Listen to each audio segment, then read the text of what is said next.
Mana shunday nom to'rpaqdan tayyorlar ekan. Presligi shu darajadagi qurigandan keyin miq qog'i bo'lmay shunchalik qattiq.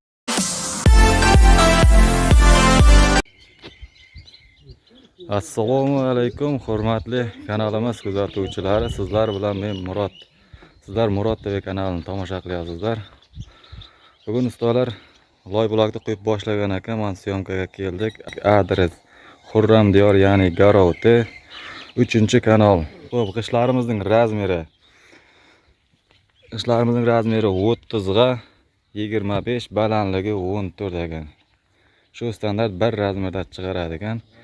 Kimgaki agar qiziq bo'lsa, shu ekranda qo'yilgan raqamlarga telefon qilasizlar, o'zlari bilan batafsil ma'lumotlarni olasizlar. Men ham qo'limdan kelgancha endi tushuntirib o'tishga harakat qilaman.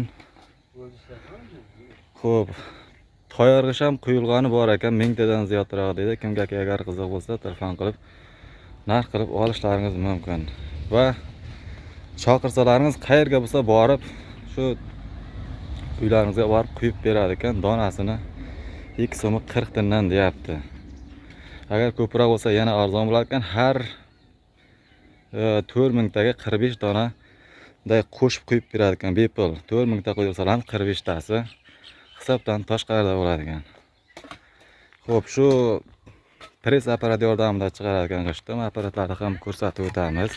Mana ko'rib turganlaringizdek nam to'rpaqdan tayyorlab chiqaryapti. Stanok 9 tonna bosim bilan presslab chiqarar ekan.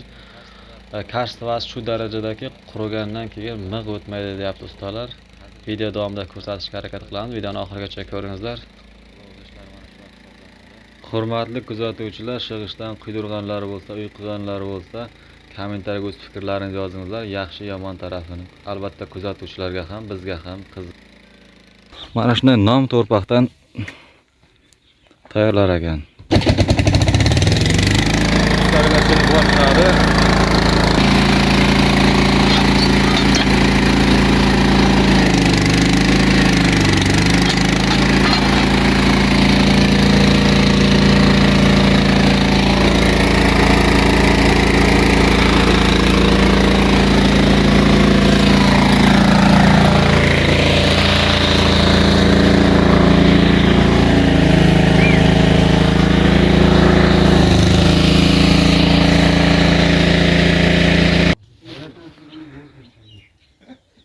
Xullas, ustalar mana shunday g'ishta qo'yayotgan ekan. Mana syomka qilyapmiz.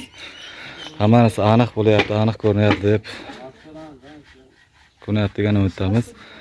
Agarki kimga shunday g'isht qo'ydirish xizmati kerak bo'lsa, mana shu ekrandagi raqamlarga telefon qilasizlar, uylaringizga borib quyib beradi. Ya'ni to'rpog'ini mana shunday uyning atrofiga yoki qayerga udobni bo'lsa uyasizlar.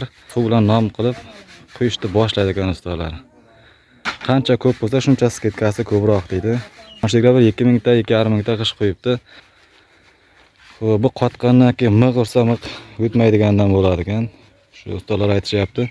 Miq ursa miq qishayadi, miq ketmaydi deyapti qotgandan keyin. Hali qotgani yo'q bo'l. Endi 2 kun bo'ldimi qo'yganiga bo'lardi. Xullas, shunday gaplar. Reklama xizmatimizni tavsiya qilamiz. Sotiladigan uy, joy, mashina yoki shunga o'xshash ishlarni reklama qilish kerak bo'lsa, ekrandagi raqamga murojaat qilasizlar. WhatsApp bor, to'lka WhatsApp ishlaydi. Keyingi videoroliklarda ko'rishguncha hammaga xayr, kanalga obuna bo'lamiz. Agar video foydali bo'lgan bo'lsa, layklarni bosamiz. Hammaga xayr hozircha.